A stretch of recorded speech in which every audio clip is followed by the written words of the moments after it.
예, 반갑습니다. 황금언론법 대표 박기입니다. 반갑습니다.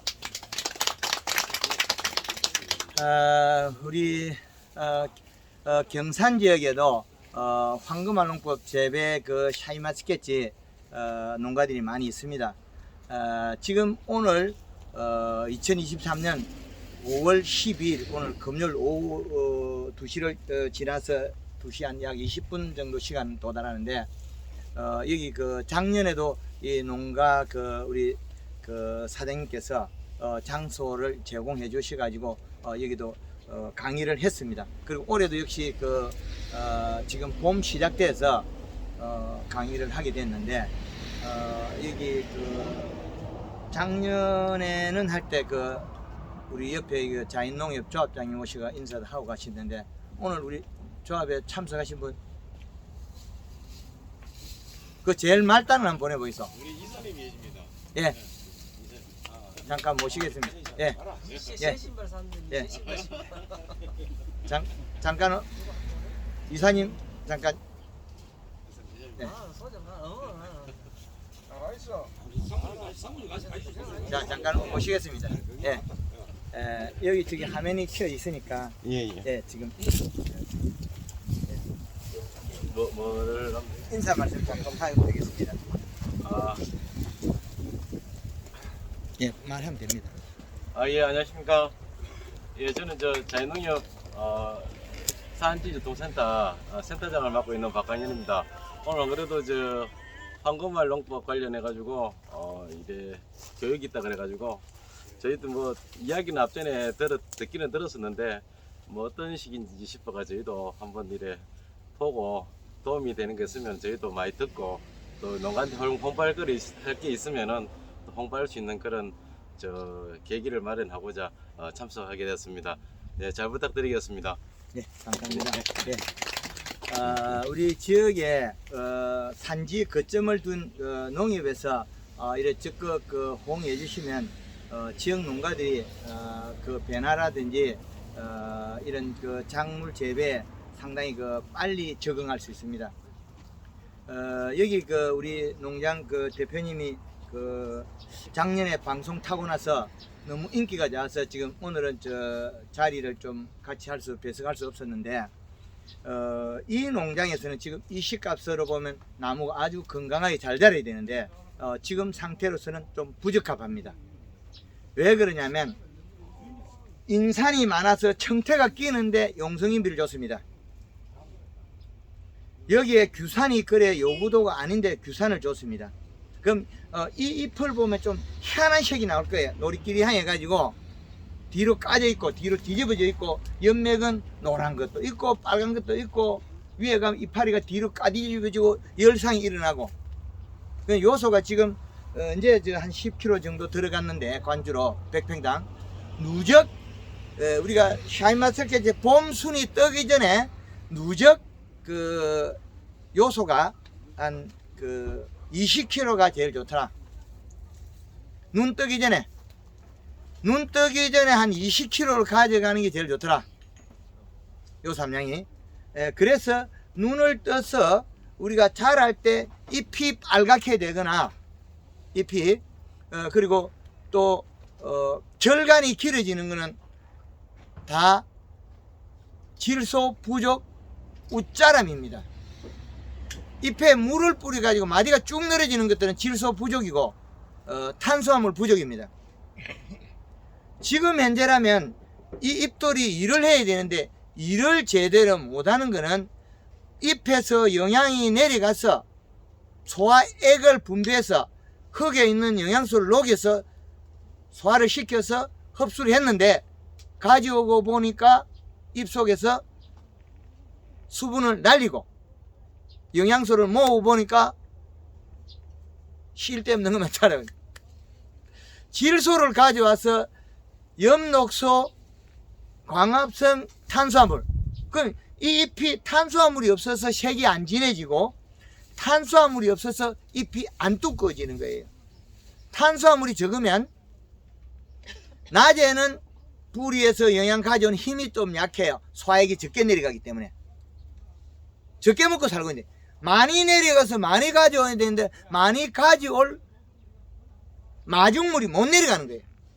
그래서 우리는 물을 뿌리고 더위를 식히고 맹물 시비하는 그 동작인데, 그렇게 하더라도 얘는 토양에 빠른 시간에 질소를 가지고 있어야 되는데 질소가 없으니까 못 가져가요. 왜? 뿌리가 소화액을 분비해서 녹여서 가지 먹어야 되는데 그것이 질소분이 부족하다. 여기에다가 우리가 좀 잘할 것이라고 미생물을 줬다. 그럼 미생물을 줬다면 농사를 더 망하겠죠. 뿌리가 먹어야 될 질소분을 미생물이 가서 먹어 치워버리면 어떻게 됩니까? 또 남아있는 토양에서는 질소가 부족해지겠죠. 그 현상을 많이 현장에서 봤기 때문에 우리 샤이마스케치나 하우스 원예 작물에 미생물을 안 쓰는 게 좋겠다고 매번 강의를 합니다. 미생물 써가지고 농사를 이게 이렇게 완전히 그 잎이 쪼그러지고 순이 말라 비틀어진 걸 많이 봤기 때문에, 그래서 미생물은 안 좋더라. 그래서 사용 안 하는 게 좋다는 말도 직접 합니다. 근데 미생물을 뭐 영업하는 분들한테 피해를 주기 위한 목적이 아니에요. 우리 농가에서 현실적으로 안 맞는 거는 일부 배제하고 살아야 되니까, 그죠? 그 우리가 풀약을 치려고 하면 풀약 치지 마라 그래야 돼, 나무에다가. 그리고 여기에다가 뭐 소금 주면 나쁘니까 하지 마라 그래야 되겠죠. 그 지금도 우리가 이 가수원에서는 염이 많아서 거기에서 장애가 일어나고 있다. 인산을 많은데 과다에다 다시 인산을 줬을 때, 인산이 우리가 강압성에서 엽록소가 만들었다면 이건 좋아져야죠. 좋은 표가 안 나오죠, 인산이. 그런다고 토양 부족했을 때 이 다른 에너지가 없느냐? 다 있다는 거죠. 단 뭐가 없느냐? 우리가 많이 쓰는 요소, 질소가 없다는 거죠. 그래서 봄 시작 단계에 우리가 목매 시비할 단계에 요소를 눈 뜨기 전에, 눈 뜰 때쯤에 평균 한 20kg가 제일 좋더라. 그리고 유실이 좀 잘 되고 사질 땅에는 갈이 가다된 거는 요소를 한 50kg 들어가도 많다 소리 안 하더라. 어제 경주 총무님 댁에는 약간 모래끼가 있어요. 축사가 옆에 있어가 소똥을 좀 많이 줘서 갈이 가다 돼가지고 지금까지 누적 유실이 좀 되는 거, 누적 좋은 사용량이 100평당 요소를 40kg 줬는데 어제 통하고 내일 당장 7kg 더 줘라 그랬습니다. 100평당 7kg. 지금 우리가 현재라면 100평당 요소를 5kg를 줘라 소리를 못해요. 하루에 1kg 계산해서 5일에 7kg 정도 줘야 빨리 따라잡는다. 그리고 왜 7kg를 다 먹어서 주는 게 아니고 7kg가 들어가서 먹고 남아있어야 된다. 남아있어야. 우리는 이렇게 저울로서 달아서 정확하게 주지만은 얘가 얼마나 먹고 얼마나 남아있는데 수치를 정확하게 계산 못한다는 거죠. 그러나 이 잎을 만져보면 알 수가 있습니다. 색이 진해야 되고 이슬을 안 맺어야 된다. 요 잎 끝에 이슬 만드는 거 일액, 질소가 부족하면 이슬로 매트가 다 버립니다. 물은 그 속에는 비료를 가져왔습니다. 낮에 가져온 비료 성분이 이슬 맺을 때 나온 거예요. 이슬은 이파리에 겔로 현상이 생긴 거와 이슬을 요 끝에 수문장에 물을 뱉은 거 두 가지 다르다는 거죠. 뿌리가 일을 한 거는 나무가 먹어야 되는데 왜 버려야 되냐는 거죠. 이건 고래새 수액 빼는 나무가 아닙니다. 포도나무가 어디 고래새 수액처럼 수액을 뱉어야 돼요? 아니거든요. 포도나무는 뿌리가 이런 걸 자기 대사에 다 쓸 수 있도록 우리는 활용해야 제일 잘하는 1등 농사다. 그래 보면 이슬을 맺는 농가들은 거의 대다수가 질소 부족, 엽록소 부족, 광합성 부족, 탄수화물 부족. 그래서 잎 속에 당분이 없어서 잎 끝에서 수문장이, 잎 속에 당분이 없는데 물을 집어넣으면 어떻게 되겠습니까? 뿌리가 죽어버려요. 잎 속에 수분을 우리가 강제적으로 많이 먹이면 뿌리에 소화액이 묽어져서 소화를 못해요. 뿌리에 미생물이 죽어버려요. 우리가 밥을 먹고 물을 적당히 먹죠. 물을 자꾸 먹어보세요. 소화가 되나? 안 되죠? 절대 안 되죠? 여기에 있는 우리 요 뱃속에 있는 위 방법이나 요 나무 뿌리가 하는 거나 두 개가 동일합니다. 생명의 근원은 같기 때문에 그래요. 생명의 근원은 우리는 걸어다니고 말하고 잡아먹고 사먹고 생선해 먹고 그 차이죠. 얘는 이 자리에서 주는 거 먹을 뿐이고 차이가 없습니다. 그런데 얘한테 좋은 걸 잘 먹여서 좋은 거라 하는 게 맞춤형을 주자는 거죠. 그래서 맞춤형의 기초가 되는 거는 봄 시작하기 전에 기술센터 토양분석 기준량보다 많은 거는 주지 말자. 기준량보다.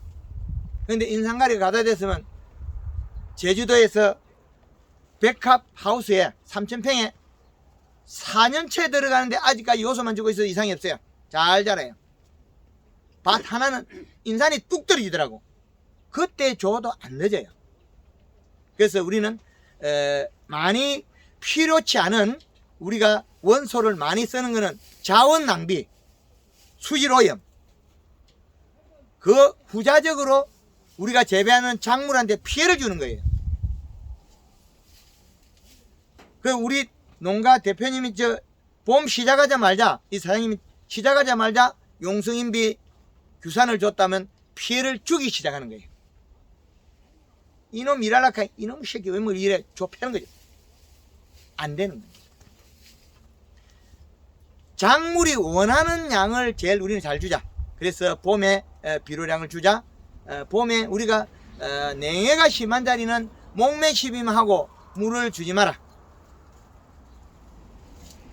피부에 목매시비 영양만 주고 물을 줘서 빨리 깨우면 봄 냉해가 있다는 거죠. 그래서 그 부분은 또 따로 농가마다 달리 해야 될 거고, 봄 냉해가 심한 자리는 목매시비 위에 그 나무에다 물을 부풀리면 좋긴 하나 장애 있다. 그럼 하우스라면 물을 줘서 빨리 순을 균일하게 만들어라. 그래서 하우스 포도일 경우에는 봄 순이 나기 한 달 전부터 물을 뿌려서 나무를 부풀려라. 그래야 순이 동일하게 나온다. 그리고 전정도 정확하게 해줘야 되겠죠. 가을에 전정이 좀 단풍이 덜 무렵에 전정을 싹 해줘야만이 봄 순이 정확하게 잘 나고 봄에 수액도 흐르지 않는다. 그리고 하우스 같은 데도 전정이 늦어버리면 자기 진액으로 물구멍을 못 막아버리면 물이 펑펑 터져요. 그러면 순이 균일하게 안 납니다. 그런 게 있다. 그래서 봄 순이 나기 전에는 목매시비 골드그린 1리터에 설탕 5kg, 그거는 체내 저장량분 부족분을 보충해 주는 겁니다. 체내 저장량 부족분. 체내 저장량분을 부족분을 보충해 주면 나무가 힘이 강해진다. 그게 1차적인 거고, 그리고 봄순이 났을 때는 이 순을 제대로 키우자면 우리는 시비량이 아주 중요한 게 역할을 할 겁니다. 나오자마자 더위를 타서는 안 되겠죠. 나오자마자 길어지서는 안 되겠죠. 그거는 비료량에 비례합니다. 시비량이 비료가 부족해지면 웃자람이 벌어져서 길어집니다. 우리 고추밭에 고추가 키가 크면 비료가 많이 줘서 그런 게 아니고 비료가 적게 줘서 키가 큽니다. 샤인마스켓 가지가 쭉쭉 마디가 늘어나는 건 비료와 적게 준 거지 많이 준 게 아닙니다. 쪼매기 더 주갖고 한 3점대 되는 것들은 짜버리지고 잎이 타고 장애가 일어나죠. 비료를 많이 주고 장애 일어나는 건 어디 나겠습니까? 이파리부터 많이 타주고, 뿌리는 진짜 많지 않으면 뿌리는 잘 안 죽어요. 이파리가 많이 죽었습니다. 햇볕에 뜨겁고 여기에다가 뿌리에서 가져온 여기 잎에 농축이 되기 때문에 그래요. 세포는 뿌리의 세포나 잎의 세포나 많은 차이는 없으나 그래도 땅 속에 있으면 장애를 적게 받는다. 이파리가 다 말라 죽어도 뿌리가 안 죽는 원인은 잎에서 물을 함부로 안 주기 때문에 그래요. 농도가 맞아서 안 죽어요. 그래서 우리가 봄순이 났을 때 골드 그린 두 번에 골드 칼라 한 번 하는 거는 이 잎이 영양소가 내려가서 작은 잎들은 자기의 영양을 생산 능력이 없고 자라는 능력을 가지고 있어요. 자라는 능력. 그럼 자라는 능력은 영양소 함량만큼 자라게 돼 있어요. 그러면 탄수화물 가진 만큼 안정화되어 있어요. 입속에. 그래서 설탕을 쓰는 내 목적이 그거예요. 영양과 설탕을 두 개를 합하면 안정화가 일어나요. 그러면 햇볕을 잘 받았다 그러는 잎들은 특별히 더 키울 필요가 없어요. 늘어지고. 그래서 설탕을 그렇게 목적으로 쓴다. 그래서 설탕은 써보면 나쁘지 않습니다. 그런다고 우리 농자재 우리 사는 것보다 그래 비싸진 않아요. 그래서 효과가 좋고 이게 뭐 우리가 농약도 아니고 성장 에너지로서도 물리적 원소일 뿐이에요. 설탕이라는 탄수화물, 식물이 만든 사탕수수가 만든 그 당분을 축출한 탄수화물이에요. 그 탄수화물이 설탕만 있느냐 그건 아니에요. 이 나무 목질부 이 자체에도 탄수화물이 만들어져 있고 어디든지 탄수화물은 식물체가 만드는 잔재가 남아 있습니다. 그러나 그 매체를 녹여 먹거나 소화하는 방법의 차이가 있죠. 그래서 바로 만든 설탕은 바로 에너지화 할 수 있다. 그래서 옆면 시비는 목적과 그리고 위에 천장에서 쿨러로 물을 뿌리라 그런 거는 우리가 봄에는 빠른 동작을 해줘야만이 과비대라든지 잎이 안정화가 되는데 우리가 장애가 발생하는 가리 가다 세포가 파괴가 되고 오그러짐 현상, 가리 가다 고온 열상 오그러짐 현상이거든요. 세포가 파괴돼서 오그러진 거 그것을 우리는 바이러스 바이로다 이름을 바꿔야 되죠. 샤인마스켓스 바이러스 바이로드가 아니고 가리 가다 고온 열상에 의해서 질소 부족 가리 가다 고온 열상에서 생장점의 부드러운 잎이 세포가 파괴돼서 오그러졌다. 맞죠? 맞습니까? 그죠? 그래서 가리 가다 고온 열상에서 생장점의 잎이 세포가 파괴돼서 오그러진 거는 우리는 일본에서 넘어온 바이러스 바이로드라 그러죠. 그놈들이 이름을 희한하게 지어서 지가 하다가다 안 되는 저들 바이러스 걸렸다 그래. 제주도 밀감도가 바이러스 걸렸대. 닭똥을 많이 주고 짜봐서 그러는데 닭똥을 많이 주고 가리가 가다 돼서 그런데 요소 주면 풀릴걸. 거기 가도 역시 밀감나무가 왜 바이러스 걸려? 그죠? 탱자나무 바이러스 걸린 거 봤습니까? 안 봤죠? 탱자나무 밀감이랑 똑같은 놈인데 우리가 샤인마스켓에도 우리가 바이러스 걸리라고 한 적도 없고 바이러스 균을 본 적도 없고 일어난 거는 물 주면 풀리고 요소 주면 풀려요. 그래서 가리 가다 고온 열상 잎이 뜨거워서 뒤있다. 그래서 잎이 오그러졌다. 그 정상은 미리 나타난다. 그 말은 먼저 큰 이파리가 안에 복판 힘줄이 땡겨 들어가요. 땡겨 들어가요. 그건 누구든지 다 알 수 있습니다. 그리고 잎이 힘줄이 뻘개요. 잎이 연맥이 뻘겋다. 그것들은 다 가리 가다다. 그래서 요소를 줘라. 얼마를 줄 거냐? 집집마다 조금 차이는 있습니다. 점질탕에는 한 20kg만 누적량이 20kg만 돼도 안정화된다. 그러나 사질토 같은 경우는 40kg 줘도 좀 부족하더라. 그 말은 그런 땅들은 우리가 그 퇴비를 너무 많이 줘갖고 인산가리가 너무 많아서 그렇다. 토양 분석에서 인산가리 과다된 거는 안 주는 게 좋다. 그 우리가 주는 게 우리가 유기물이란 게 톱밥이라든지 버섯 배지라든지 뭐 왕기라든지 우리가 그 볏짚이라든지 다양한 걸 쓸 수 있는데 굳이 축분이 유기물로 다라고 전부라고 안 해도 된다는 거죠. 축분이 유기물의 전부라고 할 수가 없습니다. 축분을 주고 우리가 그 봄에 봄순 날 때 쿨러가 바닥에 물을 줘버리면 축분에서 제일 먼저 내려가는 건 뭐겠습니까? 소금이 제일 먼저 가겠죠. 그럼 이파리가 바로 오그러지겠죠. 노루 탱탱하게 오그러지고 농사 못 짓게 만들겠죠. 그러면 축분을 꼭 주고 싶으면 언제 줘야 되겠습니까? 가을에 빨리 주고 물뿌리가 좀 짧은 거 흘러버리는 게 낫겠죠. 뭐 어디가 있든지 몰라도. 방법도 좀 우리가 퇴비 주는 방법도 좀 바꾸셔야 될 겁니다. 그리고 필요치 않는 걸 또 안 주는 게 맞겠죠. 제일 중요한 거는 부족분만 채워줘야지 과대 있는 거는 주지 마라. 이게 제일 중요합니다. 적정량 이상 되는 거는 안 줘도 다음에 다음 해에 그 양이 뚝 떨어지냐, 그렇지 않다는 겁니다. 3년을 안 줘도 인상가리가 그냥 있더라. 4년째 안 줘도 괜찮더라는 거죠. 그런 겁니다. 인상가리는 칼슘은 다 플러스 전극을 가지고 있어요. 우리가 사용했던 질소, 요소는 마이너스 전극을 가지고 있어요.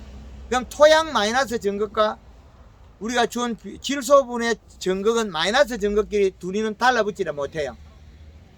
그럼 어떻게 되겠습니까?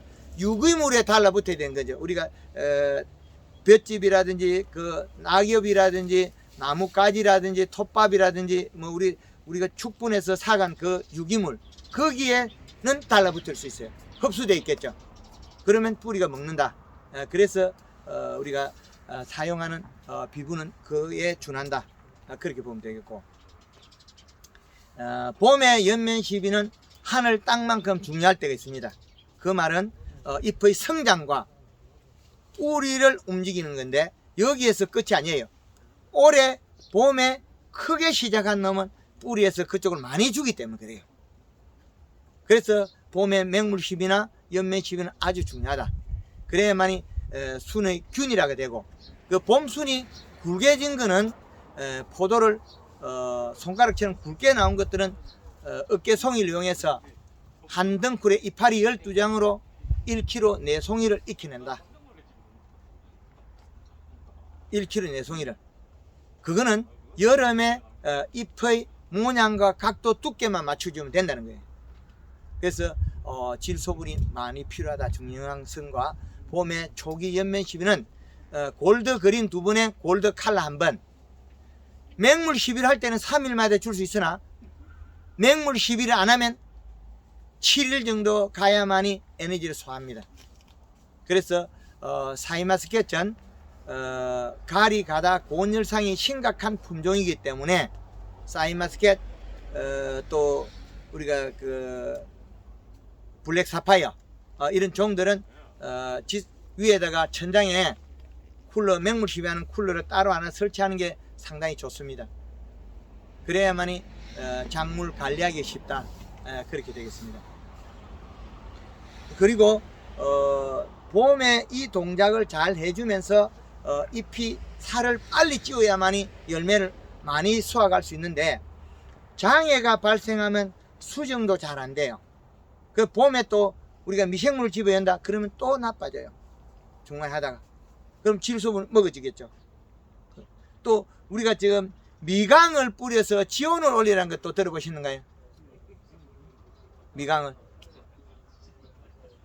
뿌리가 지온을 올려가지고 뭐 이렇게 재배하는 법도 일부 나와 있는데, 그 역시 또한 사용하니까 뭐 어떻게 돼요? 효모를 뿌려서 미생물 발생시키면 어떻게 돼요? 토양에는 질소를 먹거든요. 그래서 또 미강을 뿌려가지고 미생물을 발생시켜 버리니까 어떻게 돼요? 토양에는 질소분을 먹어 치워서 가리 가다 현상 나오더라는 거죠. 그래서 여기에 우리 토양의 환경, 미생물 변화를 자기가 조화롭게 하고 있는데 급격한 변화를 주지 마라. 그 말은 부숙, 우리가 그 대비라든지 발효나 미생물이 곰팡이가 잘 피는 우리 미강 이런 거는 그렇게 많이 사용하는 거는 권장치 않고 해롭더라는 거죠. 그 부분을 이해하시면 될 겁니다. 지금 우리 여기 참여한 농가 중에서 요소 20kg 준 농가 있습니까? 지금 현재까지 요소 20kg 아무도 안 줬습니까? 집에 가서 주의소. 샤인마스켓은 질소 요구도가 상당히 높은 거고, 질소의 밸런스를 맞춰야만이 잎의 두께나 참 좋은 거다. 우리 경산 지역에 아주 몇십 년 한 뭐 40년 50년 전에는 그 사과가 많았죠. 우리 어른들 아시죠? 사과 많았죠. 대구 사과. 그랬다가 우리 낙동강에 우리 창원에서 떠내려오면 낙동강에 우리 사과 좋아 먹거든요. 이제 사과는 없어지고 이제 복숭아하고 대추, 복숭아, 포도 이게 거의 주종이죠. 사과는 아주 그 소량으로 있고. 그런데 질소량을 안 갖게 되면 여름에 잎 두께가 얇아서 더위를 타요. 결국엔 질소는 엽록소 광합성 탄수화물 생산한다는 개념이거든요. 그 탄수화물 농도만큼 잎이 함수량을 가질 수 있다는 거죠. 그건 포도가 어때요? 먹어보면 달죠. 포도는 탄수화물 더 그러죠. 그러면 여름에 일을 하려면 잎이 두껍고 푸르고 부드러워야 되죠. 그럼 잎이 두껍고 푸르고 부드러우려면 뭐 먹어야 돼요? 요소. 김천에 우리 이명수 씨가 작년에 600평에 요소 한 20포 정도 작아요. 왜 작으냐? 포도를 너무 많이 달았기 때문에. 600평에 16,000장 정도 쌌는데 그것도 다 송이가 커. 1kg 4송이도 많이 달았으니까. 한 덩굴에 1kg 4송이를 달았다고 못 익히는 건 아니다. 잎 두께만 유지하지만 이파리 석장만 해도 1kg 4송이를 따요. 상주에 우리 송경식 회원이 이파리 12장에서 2장 말라 죽어버리고 요 가에 나와가지고 10장 가지고 1kg 4송이를 땄어요. 그럼 우리가 지금 한 덩굴 평균 얼마나 따야 되나? 한 2.5kg는 따야 돼요. 포도 이거 무작없이 열어도 애가 실타 안 켜요. 영양 이동이 빠르기 때문에. 저 강의 중에 포도까지 이만한 거 한 1m 되는 거 끝에 침 발라가 부는 거 보셨죠? 벗금 뽀록뽀록 나오잖아요. 영양 이동이 이렇게 빠른데 이거 뭐 조가 먹이면 되죠. 먹으면 먹은 만큼 일한다는 거죠. 그래서 우리가 봄에는 연면 시비가 하늘 땅만큼 중요한데 여름에는 대사작용 잘하고 있으면 도움 역할을 하는 겁니다. 그 다음에 우리 수학계에는 뭔 역할을 하냐? 품질과 상품성이 하는 거예요. 품질과 상품성. 절대적인 부분이 있는가 하면 절대적이지 않은 부분이 또 나와요. 제가 영양제만 팔아먹고 하면 되겠습니까? 그건 아니죠. 그거 많이 팔아먹으려고 여기다 간주하라 말통으로 간주하라 소리 안 하죠. 간주하려 그러면 돈 많아요? 그거부터 물어봐요. 요소가 싼데 왜 그 말통을 간주해가 농사 지어야 되는데 김천에는 많이 건절이 됐습니다. 영양제는 말통이 들었건 병이 들었건 못 믿으면 믿고 안 믿고 냄비에 끓여보면 남은 게 돈 주고 산 거예요. 몇 숟가락 되겠습니까? 그거? 우리 영양제를 갖다가 냄비에다 끓여가지고 남은 거 얼마 되겠냐고요. 그죠? 효과는 좋을지 몰라도 그게 얼마 되겠습니까? 저희 것도 냄비 한번 끓여보세요. 얼마 안 돼요. 저도 그걸 팔아먹지만은 그게 전부가 돼서는 안 된다. 농업 농가가 주가 돼서 경쟁력을 가지고 국가의 수익이 되도록 창출해야 된다. 그리고 여러분들이 지금 올해 우리 대한민국 샤인머스켓을 수출할 거냐 내수시장에 나올 거냐 이래 답을 내야 되겠죠. 그럼 중국에서 동남아 팔고 그 시장 끝나면 우리가 들어가야 되면 중국에서 뭐 18 팔았는데 우리도 18 팔면 잘 팔리겠어요? 20 정도 들어가야 되죠. 올해는 목표치가 18브릭스가 아니고 20브릭스, 2브릭스 더 올려야 돼요. 2브릭스 더 올라가면 잎 두께만 조금 더 두텁게 해주면 되겠죠. 이파리 힘줄만 노랗게 만들어 영양 대사장만 만듭니다. 그거 별게 아니거든요. 뭐 요소 몇 번 더 주고 이파리 상태 보고 이파리가 진하고 부드럽고 그 다음에 힘줄이 노라면 돼요. 어려운 게 아니죠. 그 다음에 더 빨리 이거 물 뿌려주면 되고 물 뿌려주면 얇아지면 요소 좀 더 주면 되고 이파리에 물 뿌리면 빨라요.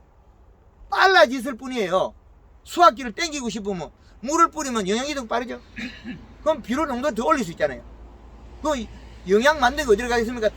탄수화물은 대사작용 전체에 쓰고 과실로 들어가겠죠. 그죠? 지금 얘는 아니고도 하우스 불땡은 지금 입고 있잖아요. 행동을 빨리 해주면 그게 빨라져요. 그래서 빨라지는 주 원인은 탄수화물 생산량이 많아서 빨라졌다. 그래 봐야 되겠죠. 그 탄수화물 생산량의 1등 공신이 처음에는 황금을 넣고 연면 시비가 도움이 될 수가 있고, 그 다음에는 포도나무가 역할이 잘하도록 토양의 질소 인산가리 균형 시비와 그 다음에 요소가 그 역할을 할 것이다. 하여튼 오늘 강의 시작해서 끝날 때까지 요소 이야기밖에 안 할 거예요. 대표님, 요소를 주면은 숙기가 늦어지고 그런 건 없습니다. 방금 듣고도 또 어디 갔다 왔어요. 뭘 해도 정신이 없어. 이파리가 부드러워진다 그랬잖아. 부드럽고 되게 두껍고 물뿌리가 더 빨리 하면 빨리 익는다 그랬잖아. 요소 안 주면 늦게 이거요. 이제 저 핀잔 주자는 건 아니고요. 질소량이 적으면 잎이 얇아지고 오그러져요. 그러면 이거는 안에 영양이 없어요. 지가 죽어 나니까 모자라가 오래진 거고, 그러면 죽어도 남았으면 펴지겠죠. 더 빨리 피겠죠. 그럼 더 빨리 피우고 있으면 되고, 물을 뿌리면 되게 빠지겠죠. 이렇게. 그러면 온도에 비례한 것도 있고, 광량의 광합성을 해서 뿌리의 대사적을 가져오는 거 있거든요. 그래서 우리나라의 저녁에 쓸 수 있는 사계절 이식값을 개발해낸 거죠. 그래서 겨울에 파프리카나 딸기나 하우스 작물에 2.7의 이식을 가져가라. 제일 좋더라. 봄에는 하우스에 겨울 작물에 2.1을 가져가라. 흡수 시간에 온도에 흡수량에 비례한 거거든요. 그럼 노지 작물에는 얼마냐? 2.0에서 2.5를 가져가라는 거죠. 그럼 2.0에서 흡수를 해서 잔량이 1.3이 남으면 어떤 현상이 나면 이슬을 안 맺어요. 그럼 우리 사이마스가 이슬을 맺는다 소리는 봄에 비료가 작아서 질소가 작아서 이슬을 맺는다는 거죠. 탄수화물 생산이 적다. 일을 잘 안 한다. 일을 잘 안 하는 농사를 짓고 있다. 그래서 일부 농가에서는 비료주로 되게 머리 했다면 요소 한 3번 적어놔니까 이슬 안 맺어요. 그럼 포도가 이슬을 맺고 안 맺고의 생산량 차이가 어마어마하게 많아요. 그래서 요소를 주면 잎이 부드러워집니다. 작년에 제주도에 가가지고는 키 3,000평 밭에 요소를 조금 줬어요. 한 300포. 3,000평에 요소 300포 주니까 키 밭에 있는 청태가 싹 빠져버려요. 청태가. 요소가 들어가고 화학 반응이 맞으니까 청태가 없어져. 그리고 그전에는 요소 안 줄 때는 빙초산을 나무를 씻어서 솔로가 씻어도 그 다음날 되면 청태가 나와요. 몸속에 인산이 넘쳐나는 거죠. 근데 제주도 돌멩이 숭숭한 놈 있죠. 요것들은 요소를 주도 안 묵어. 청태가 껴. 요 돌에는. 얼마나 우리가 인산을 많이 줬으면 돌멩이 속에도 인산이 기어 들어가 있더라고. 돌이 새파랗게 돼요. 요 나무 밑에 그 밀감나무 밑에는 이끼가 끼어요. 우리 그 파란 이끼 저 풀 있잖아요. 그것들이 자라요. 그것들도 요소 주니까 싹 죽어버려. 요소 주니까. 그 인산을 많이 먹는 그런 종이겠죠. 그래서 싹 죽더라. 그 키위에서 요소를 한 300포 주니까 이파리가 두꺼워서 작년에 9월달에 태풍 흰나노가 태풍을 얻어맞아도 이파리가 하나도 안 떨어져. 부드럽고 두꺼워가지고. 작년에 영상을 보면 이파리가 부침개 같다 소리 하거든요. 잎 두께가. 그래서 우리 사이마스케 또 잎이 그 강원도 뭐이고 배추 그 부침개처럼 정도 잎이 두께가 나와야 됩니다. 그 정도 두꺼워야만이 포도 알이 땡땡하고 포도 샤이마스켓의 고유향, 망고향이 나오고 정말 맛있는 게 나와요. 그리고 황금알농법 하면 포도의 독성을 애린 맛을 딱 빼줘요. 크림같이 맛있게 바뀌어요. 사과를 우리 깎아놓으면 빨개지죠? 벌거스름하게 되는 거. 황금알 농법 사과는 쪼개놓으면 뽀예요. 풋사과의 풋과일의 독성을 없앤다는 거죠. 샤인마스켓이 동물이나 곤충이 먹게 독성이 있어요. 근데 익어도 독성이 남아있어요. 여름에 가리 가다대가 이파리 여름 빨갛던 거 포도 먹으면 달기는 단데 목이 쎄하죠. 껍질이 두껍죠. 그것들은 풋과일의 독성이 그냥 남아있어서 그렇습니다. 부드럽고 은은하고 소화가 잘 돼야 됩니다. 그게 독성입니다. 그거는 풋과일의 독성이 남아있다는 거죠. 그런 부분 아셔야 됩니다. 그래서 우리 사장님 질문하신 거는 요소를 주면 잎이 두꺼워지고 부드러워진다는 말씀을 드린 겁니다. 이제 답변이 됐습니까? 근데 우리가 NK를 주면 NK가 우리가 잘 알고 있는 NK는 18-18이에요 18-18을 주는 순간에 우리는 나빠질 수도 있다. 좋은 거는 조금이면 나빠진다. 왜 그러냐? 18-NK는 토양에 들어가서 결합을 하면 가스가 30% 나가면 12.6으로 바뀌어요. 이렇게 되겠죠. 그러면 가리, 가다, 곤, 장애가 금방 발생한다. 이제 이해되죠? 그런데 비가 많은 애는 이게 도움이 돼요. 가리 성분 따뜻한 성질이 가 있기 때문에. 비가 많은 애는 요소를 줄 때 때로는 해가 되기도 합니다. 온도가 떨어지기 때문에. 성장 인자는 많이 가 있거든요. 그래서 수확기 돼서는 약간 졸여줘야 되는데 그 전에 충분하게 키우는데 질소를 많이 쓰고 마지막에서는 약간 줄여줘야만이 색태나 단맛이 더 증가된다. 그렇게 되어 있습니다. 그래서 여름에 추비를 쓸 때는 18-NK를 쓰게 되면 12.6으로 질소가 바뀝니다. 양이 줄어듭니다. 그래서 여름에 NK를 굳이 쓰겠다면 30에 12짜리 써라. 한 포로 30에 12짜리 써라. 그러면 포도 농사에 내는 이것저것 다 귀찮고 모르겠다. 그러면 밑비로 추비 다 합해서 맹품 300을 써라. 맹품 300은 질소 30에 인산이 8에 가리가 인산이 10에 가리가 8이거든요. 그러면 거의 맞아져 버려요. 그리고 그것보다 또 한 번에 척조 30에 30인가 하여튼 7 되는 게 또 있어요. 그거는 비료의 선택이 이제는 아주 중요하다. 그 과학적이어야 된다. 식물이 양달 음달. 우리 하우스는 오후 4시 되면 상권들이 온다. 그 밭에는 가리가 좀 있어도 잘 돼요. 그럼 우리 밭에는 아침에 해 뜨자마자 저녁까지 해가 떼끈든다. 그거는 가리 함량이 좀 적정에 높으면 여름에 더위를 많이 타요. 그래서 안 된다. 그런 거겠죠. 그래서 이런 비료의 성분에 대해서는 우리는 끊임없이 계속 추적해 가야 됩니다. 그래서 우리가 포도를 크게 품질 좋게 키워서 수출하겠다 했을 때는 지금 잎이 두꺼워야 됩니다. 그래서 요소가 지금 많이 먹어 있어야 됩니다. 가지가 굵고 이파리 진하고 두꺼우면 내송이 달아도 괜찮아요. 1kg 내송이 아무 이상 없습니다. 그런데 지금 우리가 포도를 수확하는 거는 생산량이 뭐 500g짜리 한 개 단다, 뭐 그 1kg 2개 단다, 한 2.5kg는 평균 달아도 되니까 거기에 대해서 연연하지 마시고 잎의 두께를 잘 유지하는데 비분량을 잘 맞춰줘라. 그리고 연면 시비하는 건 우리에 내려가서 도움을 주가 가져올 것이다. 그럽니다.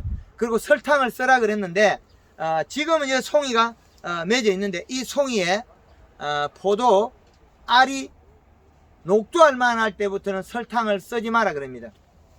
왜 그러냐? 포도 송이에 설탕이 묻으면 포도 수확할 때 거기서 설탕 곰팡이에 피해서 떨어지면 포도 알에 거뭇거뭇하게 끓음처럼 보여요. 그 다음에 봉지 싸고는 설탕을 써도 괜찮습니다. 좋습니다. 설탕은 좋습니다. 완전한 영양소입니다. 완전한 성분 전체에 만든 완결판입니다. 그래서 설탕은 좋다. 근데 사용해 보시면 아마 그만 효과가 있다. 그렇게 되고 수확기 여름에 우리가 포도 알이 멀컹거리는 거는 잎 두께가 얇아서 그래요. 작년에 알이 멀컹거리고 생산량 작고 열매 작은 것들 다들 가리 가다. 블랙 사파이어 같은 거는 여름에 안 크고 있다가 터져버리죠. 그거는 잎이 함수량이 작아서 열매를 못 키워서 일어났다. 그거는 질소 부족 가리 가다에서 성장이 멈춰 있고 포도 껍질이 열받아서 세포가 단단하게 굳어서 그런 거예요.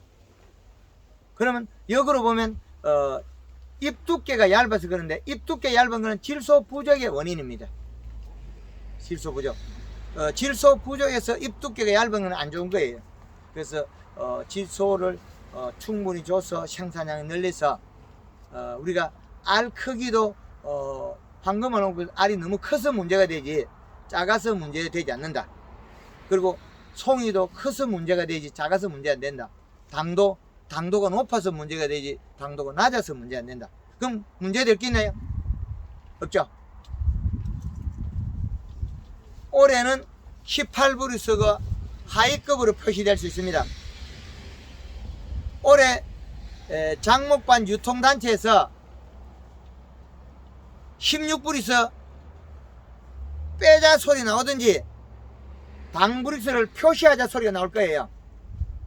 박스에 농사 품질이 나쁜 거는 16브루스 붙여야죠. 우리 전체 피 안 주기 위해서. 잘 지는 사람 23브루스 붙여야죠. 그죠? 하향 평균화하면 안 됩니다.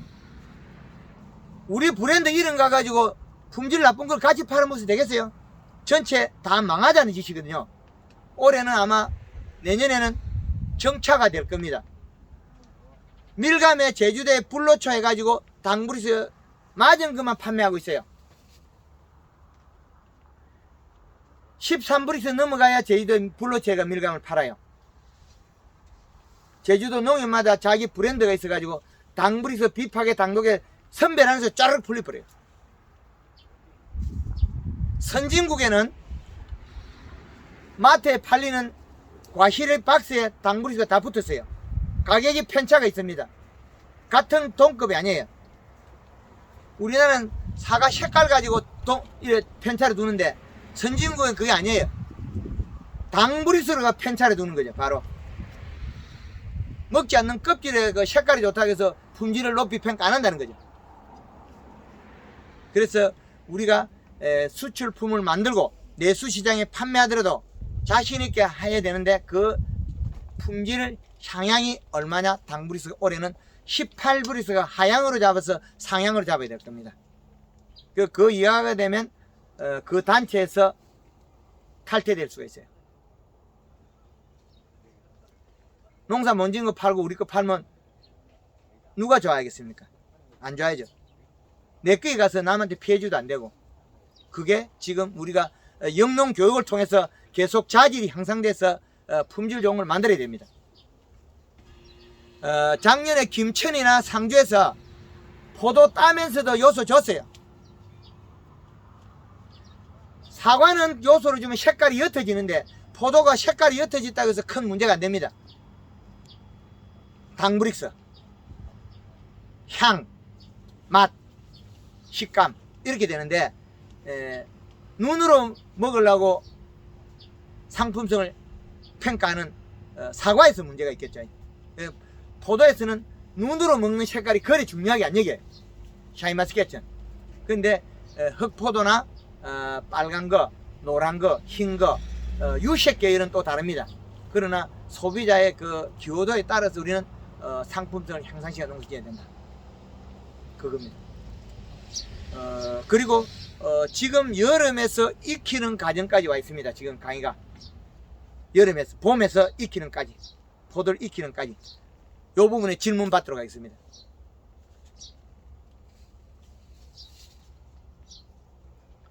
이제 할 말이 없습니까? 제가 너무 뻥을 잘 쳤나? 그죠? 요소 주십시다. 박수 한번 치고 다시 하겠습니다. 네. 그러면 우리가 수확기 들었을 때 수확기 들었더라도 우리는 질소가 부족하면 당이 안 올라가요. 잎 두께가 얇으니까. 왜 안 올라가냐면 영양을 만드는 게 포도로 워낙 빨리 가기 때문에 잎이 먹을 게 없어요. 그럼 잎은 뭘 먹어야 됩니까? 뿌리가 고져온 거는 과일한테 주는 게 당연히 맞고 내는 더 많이 얻어가지고 내한테 남겨야 되겠죠. 그러면 질소분이 더 두께가 낮을 때는 더 많이 줘야 됩니다. 작년에 제가 요것 때문에 6월달부터 엄청나게 마음이 바삐 포도밭에 움직였습니다. 올게 작년에 큰일 났다 싶은 거예요. 작년에. 왜? 이렇게 요소 안 줬다가는 당분이 떨어져서 내수지장을 이 포도가 가면 경제적 피해가 너무 크겠다는 거예요. 그래서 엄청나게 작년에 많이 사이마틱에서 강의했는데 일부 지역에 아직도 요소 주면 안 된다고 강의하는 사람이 많아요. 경제적 피해가 많이 일어나고 있어요. 영양제 친다고 당장 올라가는 게 아니에요. 일부 도움이 되는 거지. 이 큰 포도나무에 많이 열린 열매가 누가 먹이 살려야 돼요? 뿌리가 먹이 살려야 돼요. 뿌리가. 질소 인산가리 우리가 토양 분석했을 때 정량이 있으면 3년까지 안 줘도 아무 이상이 없습니다. 인산, 가리, 칼슘, 마그네슘 정량으로 있다면 3년 동안 안 줘도 그게 뭐 없어가 농사가 안 되는 건 없습니다. 괜찮아요. 뭐가 없어 안 되겠어요? 요소가 없어 안 되겠죠. 요소가 그래 중요합니다. 알이 멀컹거리면 잎 두께가 얇아서 멀컹거린다. 이파리가 힘줄이 빨가면 잎 두께가 얇아서 질소 부족으로 일어난 일이다. 꼭 명심하시기 바랍니다. 그리고 7월 15일 이후에는 우리가 노지나 이렇게 재배되는 그 비가림 우리 사이마스켓에서는 골드 칼라 1.5리터에 설탕을 500에서 한 1, 2kg까지 쓸 수가 있어요. 그 말은 잎에 도와주기 위한 거고 내가 착과량이 많았을 때 리드하기 위한 거예요. 목적은 잎 속에서 탄수화물이 작으면 잎이 수분을 가질 수가 없어요. 함수량을 더위를 더 많이 타는 거예요. 그러면 급하게 설탕이나 질소도 연면십이 하라 그래요. 봄에 연면십의 질소를 왜 이야기하느냐? 요 질소 조금 먹고 여기 약간 까매져 있으면 진짜로 비로가 있는 줄 착각하면 안 되겠죠? 호르몬을 주가지고 약간 잘못되어 있으면 우리가 좋은 줄 알면 안 되겠죠? 그래서 황금알농부에서는 호르몬을 절대 안 써요. 그리고 초기 봄에 질소를 함부로 쓰지 말라고 절대 말을 안 합니다. 왜? 비료는 뿌리로서 먹는 게 제일 정수예요. 제일 좋은 방법이다. 그런데 잎으로 살짝 주가 이게 좋은 척하고 있으면 어떻게 되겠어? 비료 타이밍을 놓쳐버려요. 그러면 더 피해가 큽니다. 이제 이해되죠? 가짜를 자꾸 가르쳐주면 우리는 나중에 오합지를 헷갈리겠죠. 중심이 없으니까. 그래서 봄에 연면십에는 질소를 써란 말을 절대 안 합니다. 그런데 엽채류 같은 건 또 달라요. 해줘요. 봄에 딸기가 물러지면 요소를 뿌리면 단단해져요. 가리 가다에서 딸기가 물러졌거든요. 요소 주면 단단해져요. 가리 가다 때문에 물러져요. 그래서 여름에는 우리가 수확기나 여름에 우리가 잎이 얇고 알이 멀컹거리고 잎이 빨갛다. 그 심줄이 빨갛다. 그때는 급하게 뿌리로 요소 100평당 5 내지 7kg 관주하고 잎으로도 연면 12에 요소를 쓸 수 있습니다. 써야 됩니다. 그때는. 그때는 요소를 먹여서 잎을 빨리 질소를 보충해서 일을 하게 만들고, 그리고 정상적으로 일을 할 때는 잎으로는 함부로 요소를 먹이는 게 도리어 우리가 판단력이 흐려져서 더 경제적 손실이 일어날 수 있다. 그죠? 요 부분입니다. 그래서 수확기를 당기고 싶으면 수확기에는 질소량을 늘리고, 그리고 질소량을 늘리고 맹물 시비를 늘려서, 연면 시비하고 맹물 시비를 늘려서 대사작용을 더 빨리 하면 된다. 그러면 수확기가 더 땡깁니다. 단 질소분을 가져야 된다. 질소분을 안 가지면 포도가 멀컹해져요. 당을 못 채워요. 잎에 있는 탄수화물이 이동해야 포도의 당분수가 됩니다. 탄수화물이. 근데 잎이 일을 하려면 인산, 가리, 칼슘, 마그네슘을 비빔밥에서 나물로 가지고 있고, 밥에 해당하는 질소가 들어가야 된다. 이 포도나무에 우리는 어떤 밥상을 차려줄 거냐? 비빔밥. 질소는 밥에 해당하고, 인산, 가리, 칼슘, 마그네슘은 나물에 해당한다. 나물이 많으면 밥을 더 늘려주면 해가 없습니다. 질소량을 늘려주면 해가 없다. 그렇게 보시면 되겠습니다. 그리고 수확 이후에는 우리가 단풍을 들여야 됩니다.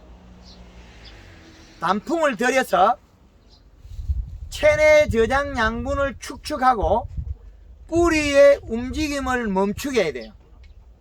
단풍이 드는 주 원인은 잎이 만든 영양소를 몸에 축축하고 나면 잎을 분리시켜요.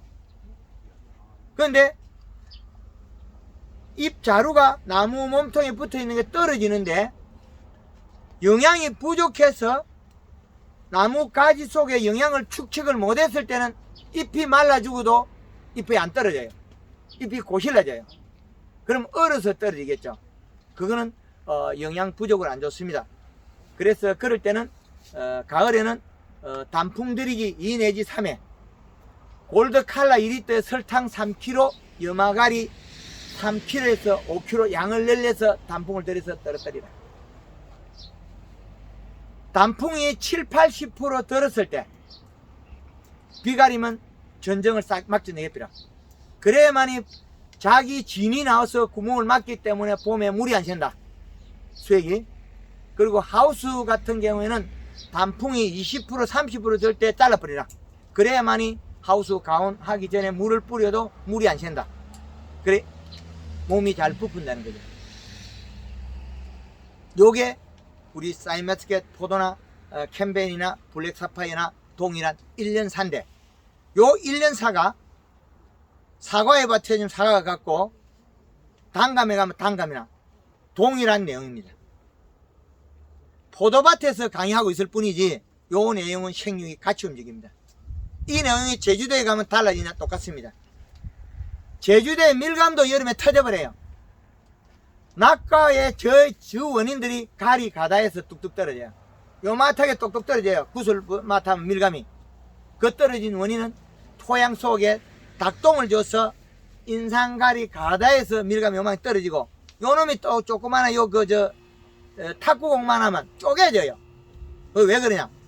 가리가 많으면 더워서 세포가 못 자라요, 과실이. 그러면 과육이 자라면 어떻게 되면 쪼개지죠. 그런 현상입니다. 그래서 가리 가다가 데서 표시가 작물마다 다르게 나타나요. 사이마스켓이 제일 알기 쉽죠. 힘줄이 빨개지니까. 제주도 밀감 같은 거는 요 이파리가 노란노란 반점이 생겨요. 노란노란 반점이 생기고 얼룩얼룩해지면 어떻게 됩니까? 우리는 마그네슘 결핍 그러죠. 그거 다 뻥입니다. 가리 가다 질소 부족 열상입니다, 그게. 그런데 김천에서 한번 전에 작년 재작년에 했나? 그게 오판해가지고 거기다가 마그네슘을 주고 있어요. 요소 줘야 되는 나무 살릴 걸 잘못해가지고, 처방을 잘못해가지고 마그네슘을 주고 있어요. 그럼 더 나빠져요. 지금 우리가 뭐 우리 그 저 막말로 이야기하면 우리 표준 경상도 표준말로 하면 약자의 말 들으면 약만 사야 돼요. 그죠? 칼슘 결핍, 마그네슘 결핍, 이제는 붕소 나왔죠. 이거 별거 아니에요. 다 있어요. 고추가 여름에 키가 크다가 이파리 시들어갖고 고추가 요만히 말라가 새카매이 됐잖아요. 칼슘 결핍 그러죠. 그거 다 거짓말이에요. 질소 부족 우짜름에서 시들은 거예요. 포도가 축과 현상 일어난 거 보셨죠? 포도 알맹이가 약간 말라가 쭈그리는 거. 그거 질소 부족 우짜라면 시드름입니다. 그것도 요소 줘가지고 잎이 두꺼워 가지고 함수량이 탱글탱글한 있으면 탄수화물 강합성해서 그런 거 안 나옵니다. 칼슘 결핍이 아니에요. 그것도 칼슘 진다고 치유되는 것도 아니고 99%의 잘못은 질소 부족입니다.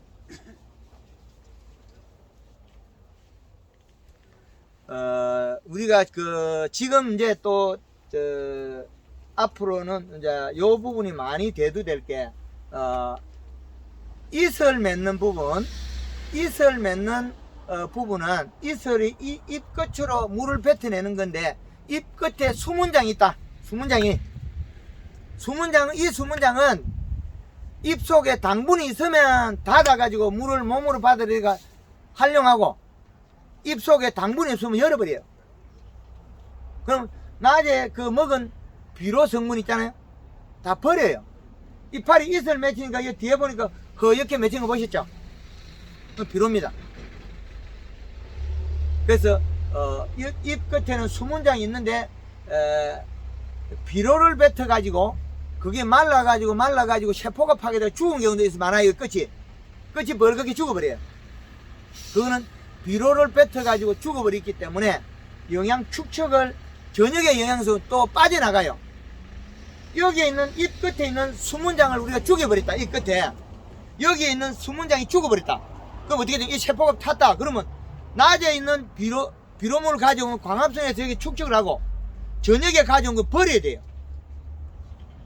좋은 영양소를 가져가도 이 세포가 파괴되면 버려야 돼요. 그렇기 때문에 우리는 잎을 정확하게 잘 살려놔야 된다. 그건 뭐냐? 결국엔 요소가 그 역할을 하더라. 질소. 그렇게 하시면 되겠습니다. 제가 두서없이 앞뒤 이야기를 하는데 우리가 그 농가에서 잘 알아듣고 활용하자는 내용이지 이거를 남을 그 공격하거나 어떤 업체를 피해주게 하는 목적은 없습니다. 그건 꼭 이해해 주시고 질문을 받도록 하겠습니다. 예. 간수에 대해서는 예? 간수에 간수야. 야한테 물어봐요. 척정기한테. 저한테 물어봐요. 아니 저한테 물어보면 어떻게 하냐고. 그 거짓말을 하고요. 일주일 만에 물 주라. 어떤 집에는 하루 만에 물 줘도 모자라는데 어떤 집에는 열흘 만에 물 줘도 많은데 야한테 물어봐야 돼. 척정기한테 물어봐야 되지. 그 물을 갖다 어떻게 누구한테 물어볼 데 없어요. 척정기 없이 물 주는 날짜 뭐 자주 줘라 뭐 주지 마라 사는 그거 다 얘한테 물어보면 다 답이 나와요. 정답. 예. 물을 주라 그러는데 35%에서 40% 주라고 45. 주라 예. 그러는데 그 수분 유지를 뭐 수확기 때나 지금이나 그 같다는 겁니까? 아니면 따로 틀린다는 겁니까? 똑같다는 겁니까? 그쵸.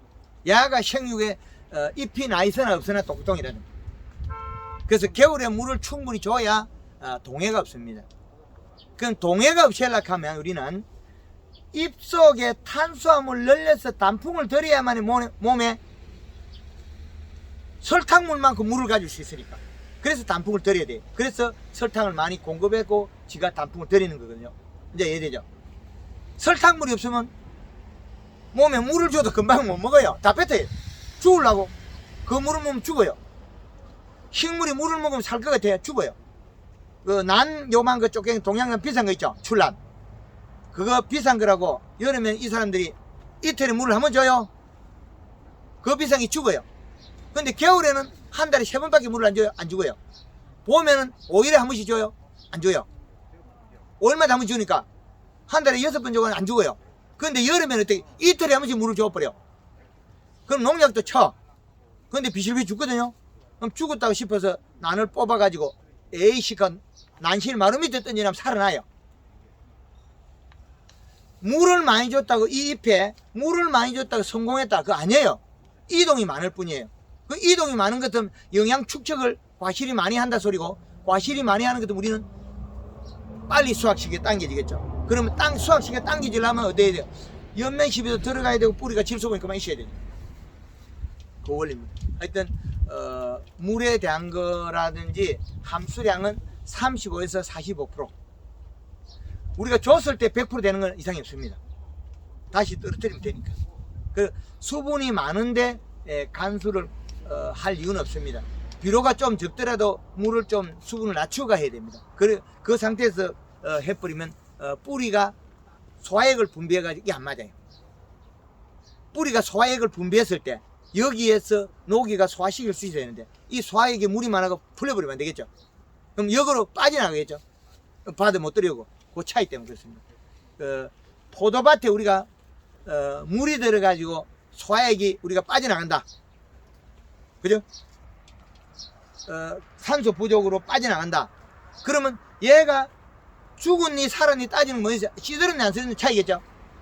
살리는 방법 아주 쉬워요. 시들지 않게 낮에 물만 뿌려주고 있으면 돼요. 저녁에 영양제 딱 치주고 그럼 살아나요.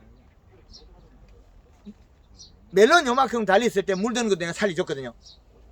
멜론 밭에 물 들면 멜론 다 죽죠. 고추밭에 물 들면 고추 죽죠. 그럼 한꺼번에 한꺼번에 살려요. 고추 키가 이만한데 물이 들어버려서 고추밭에 들라대서 그거 살려줘요. 시들지 않으면 살아있는 거죠. 그럼 소화액이 분비했을 때 물이 많아가 묽어진 거죠. 그럼 못 가졌잖아요. 그리고 산소가 부족해서 못 가졌죠. 단순한 거는 두 가지라는 거죠. 그러면 요 이파리가 포도밭에 물이 들었을 때는 살리는 방법은 맹물 시비에서 쿨러 천장에 돌리가 안 시들게 해라. 자꾸 그 저녁에 영양제를 필히 쳐줘라. 그러면 포도가 많이 달렸을 때 그렇게 됐으면 아침에 영양제부터 치고 영양제 치고 물 뿌리라. 그 저녁에 또다시 영양제 줘라. 그러면 포도에 물이 들었더라도 포도를 익힐 수 있다. 결론 맞죠? 그치? 그 설탕량을 좀 더 하면 되겠죠? 영양제는 그린입니까? 그린이 될 수도 있고 칼라가 될 수도 있죠. 그린 두 번에 칼라 한 번. 그래서 포도밭에 물이 들어가 시들면 살리는 방법 천장에 쿨러 있으면 아무 이상 없어요. 물 뿌리면 안 시들었으니까. 안 시들었으면 뿌리도 이상이 없고 우리가 물 들고 나서 그 고추대 뽑으면 뿌리가 사갔죠. 물이 들어서 고추 뿌리 썩었다 그러죠. 그거 거짓말이에요. 잎이 시들어 가지고 뿌리가 굶어서 죽어서 일어난 일이지 물이 들었다고 해서 포도 뿌리가 죽느냐? 아니에요. 고추 뿌리도 아니에요. 단 영양을 흡수를 못할 뿐이에요. 그 영양을 물에 담겨 있는 게 더 꽃꽂이처럼 우리 꽃을 꺾어가지고 꽃꽂이 꽂아나면 안 시들죠. 근데 뿌리가 물에 담겨 있으면 더 안 시들, 더 힘이 강해야 되잖아요. 힘이 떨어져 버려요. 소화액이 나갔을 때 이게 촉촉하게 먹고 소화를 해야 되는데 이게 너무 물이 많으니까 나가니까 없어져 버리고 나가 없어져 버리면 어떻게 돼? 거꾸로 삼탑이 되고 이게 빠져나가겠죠.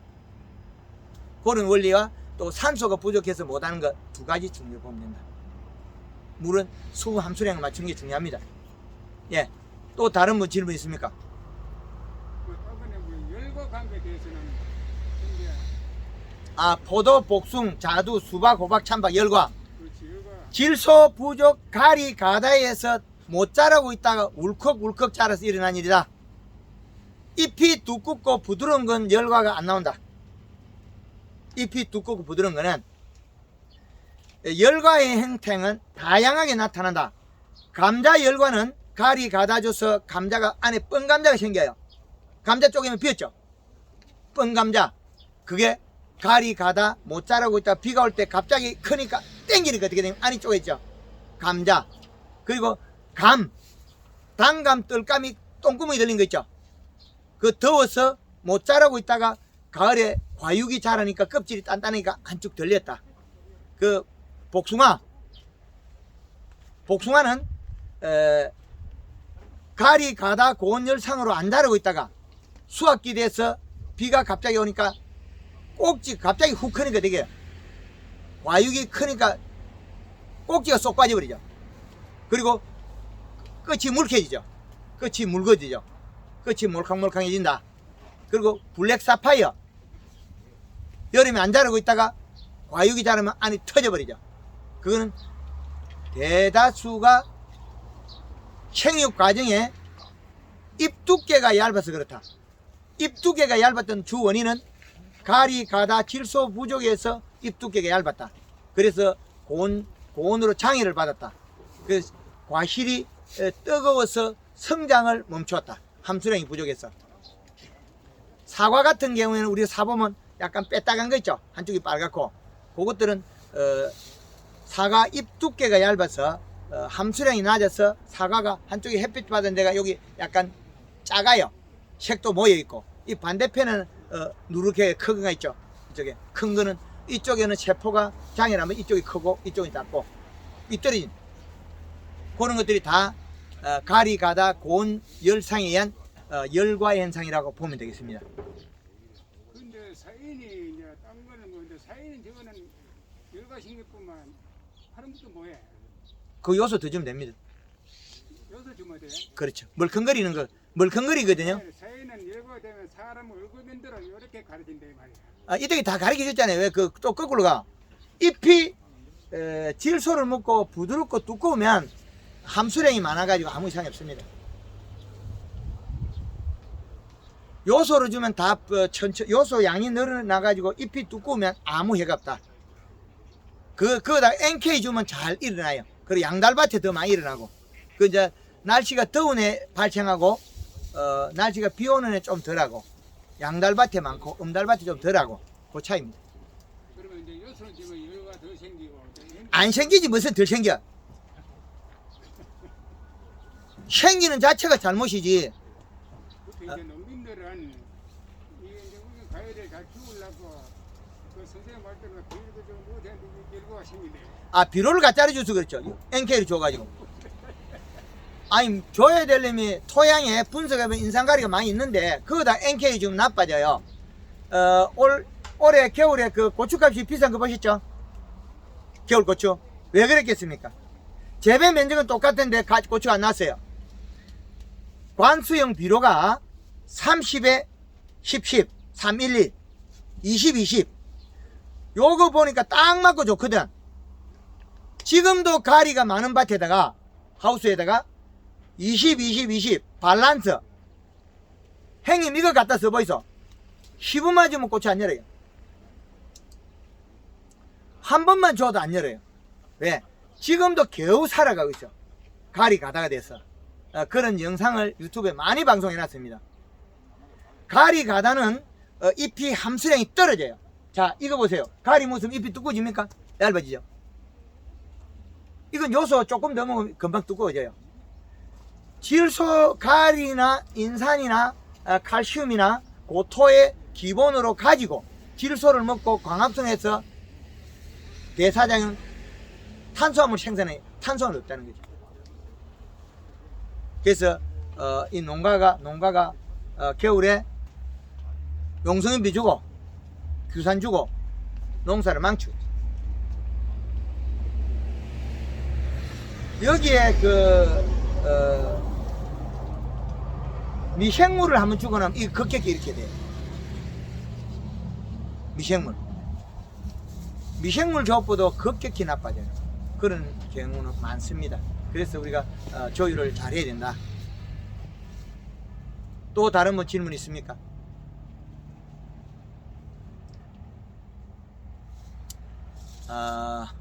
올해 그 샤인마스켓을 눈치 볼 일이 아닙니다. 올해 우리가 팔고자 한 샤인마스켓 당브릭스는 박스에 당브릭스 표시를 해야 될 겁니다. 우리가 표시를 안 하면 서울에 공판장의 상인들이 비파게 당독에 사겠죠. 거기에서 한번 낙인 찍히고 나면 끝이에요. 상인들이 농가 이름 보고 산다 그러죠. 그런데 우리 지역 장목관 이름 보고 사겠습니까? 당브릭스 사고 바로 때리가 사겠죠. 그리고 판매할 때 요거는 13브릭스, 15브릭스, 17브릭스, 18브릭스, 20브릭스 선택을 해가 팔아요. 왜? 포도 맛있는 거 주이소. 아, 요거는 15,000원, 요거는 2만원. 바로 가격 차이 납니다. 우리 어른들 속담이 있죠. 물건을 모르면 돈 많이 주라 그러죠. 그 상인도 그냥 돈 그냥 먹는 게 아닙니다. 자기도 고객에 대한 값어치만큼 돈을 받기 때문에 내가 비싸게 팔면 내가 망하겠죠.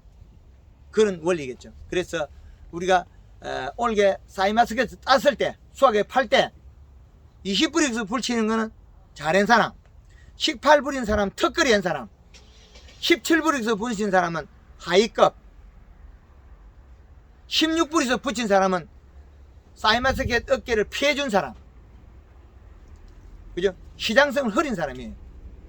그래서 우리가 팔고자 하는 소비자가 원하는 게 뭐냐, 그걸 꼭 선택해서 관리를 해서 상품화해야 된다. 그렇게 말씀드리겠습니다. 올해 품질 향상이 될 수 있도록 이 시량 봄에는 이렇게 그 잘못된 토양 말고 용성인비나 용가린을 줘도 이 씨는 올라갑니다. 폐화석을 줘도 이 씨는 올라갑니다. 측정값은. 그러나 잎에서는 나타나는 현상은 달라요. 그래서 측정도 하고 엽색도 같이 봐야 되는데, 우리가 농가에서 이 방법을 잘 모르겠다 싶으면 측정기 꽂아서 이 씨 측정해서 사진 찍고 데이터 내가지고 적어가 표 사진 찍고 이파리 사진 찍어서 아침에 해 뜨기 전에 사진 찍어서 저한테 보내면 됩니다. 그럼 분석해서 다 알려주겠죠. 안 어렵죠? 예. 저는 그렇게 했으니까 대표님이 저한테 다 알려줄게요. 그렇죠. 현재 그렇게 하고 있어요. 그렇죠. 지금 요소 몇 킬로 들어갔어요?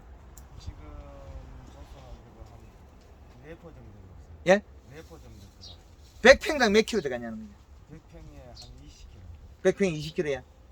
100평 20킬로 나왔다. 박수 한번 칩시다. 이야, 이제 여기도 발전하겠다.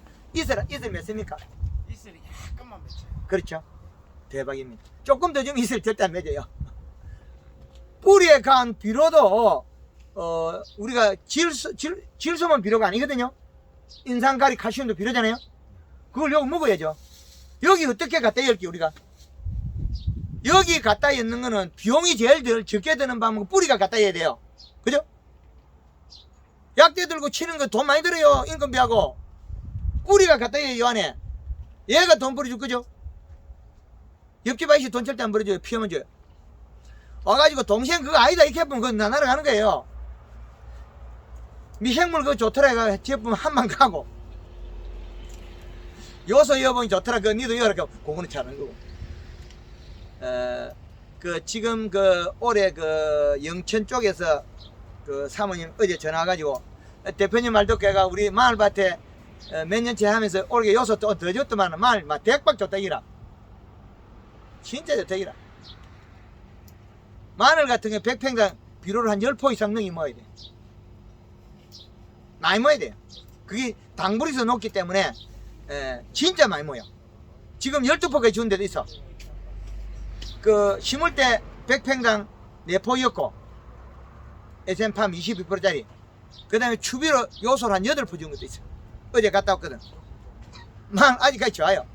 옆집에 거는 마늘 자빠지고 있고 이거는 아직까지 뿌리가 굵고 크고 있어요. 마늘을 이렇게 떼고 굵었다가 마늘이 알이 들 때는 이게 비료가 부족하면 살이 빠져서 익어요. 그럼 알이 커져요. 고구마는 덩쿨이 가는 것은 크고 씨들면 절대 안 열어요.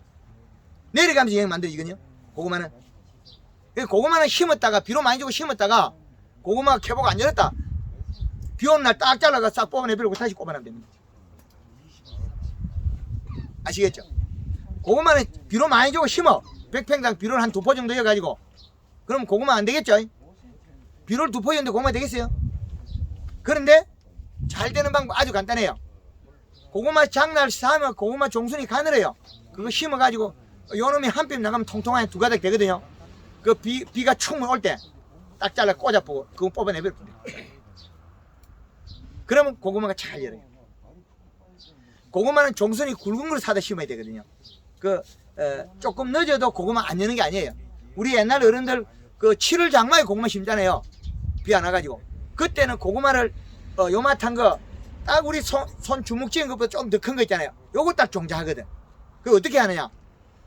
밑에 볏짚 쫙 깔고 거기다가 소그름 엮고, 그죠? 소그름 좀 열레들 엮고 거기다가 이제 보드란 흙하고 퇴비하고 섞어가지고 그 고구마 쫑을 박잖아요. 그러면 덩쿨이 굵게 나와요. 그 굵은 순을 심어요. 그게 고구마가 열죠. 지금 어떻게 고구마가 유통을 하면서 잘생긴 건 다 팔아못 보고 가는 거나 잘못된 것만 하겠죠. 큰 거는 그래도 종순이 좋은 건데 큰 게 그리 안 많다는 거죠. 그 차이 때문에 그래요. 예, 하여튼 오늘 우리 경산에 자인의 우리 사이마스켓 강의하게 돼서 감사드리고, 올해 우리 재배력에 황금을 넣고 적용하셔가지고 품질 좋게 만들어서 이게 패턴을 잘 맞춰서 샤인마스켓 당불에서 최소한 18%수 넣는 게 20%수 만들자. 박수 한번 치고 마치도록 하겠습니다. 예, 감사합니다. 예. 조금 전에 양옆에 계시는 분들이 저한테 질문을 하는데 비료를 요소 비료를 줄 때 뿌리고 난 후에 손으로 뿌리고 그런 스프링클러를 돌리면 안 되나 하는데 가스 나옵니다. 가스. 예, 바닥에 우리 비료를 뿌렸을 때, 사이마치게치나 모든 작물을 뿌렸을 때 가스를 개선해야 돼요. 녹이가 들어가 보면 가스가 작게 발생하는데, 우리 바닥에 뿌릴 때는 좀 염려해야 될 게 가스 나옵니다.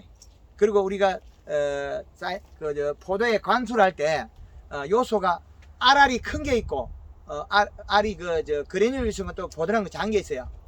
알이 작은 거, 그냥 요소 쓰는 거, 알알이 말고 큰 거 말고, 그래야만이 이렇게 결합하는데 찌꺼기가 없어요. 절대 흩지 마세요. 흩치면 잘못하면 가스 나옵니다. 여기 싹 녹고 들어가면 되는데 많이 못 녹이게 했을 땐 가스 나옵니다. 암모니아 가스. 예. 부모님 반주를 할 때 하고 쿨러를 할 때 하고에 대해서 한 번만 더 요소 주는 양 설명하면 되겠어요. 똑같습니다. 이게 우리 바닥 쿨러로 준 거나 점적으로 준 거나 차이가 없습니다. 가까이 뿌리에 가까이 주면 빨리 먹는 거고, 전체에 우리 포도밭에 뿌리가 다 뻗어 있기 때문에 동일하다는 거죠. 다 뻗어 있습니다. 파보세요. 다 있습니다. 근데 우리가 여름에 포도가 여름에 수확기 때 포도가 뿌리가 쭉쭉 뻗어 나와야 되는데 안 뻗어 나오고 벌거리한 거 있죠. 그거는 잎에서 탄수화물이 없어서 뿌리가 굶어서 있는 그런 거예요. 그럼 포도 딸 때 되는데 뿌리가 굶고 있으면 맛이 나겠습니까? 안 나죠. 작년에 제주도 키위 같은 게 요소를 한 100평에 10포씩 주니까 3000평에 300포를 주니까 100평에 10포씩 준 거죠, 요소를. 그러니까 여름에 뿌리가 튀어나와요. 우리 키위 뿌리가 밖으로 튀어나와요, 뿌옇게.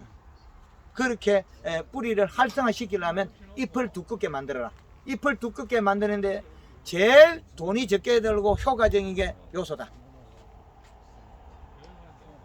예, 마치도록 하겠습니다. 예, 감사합니다.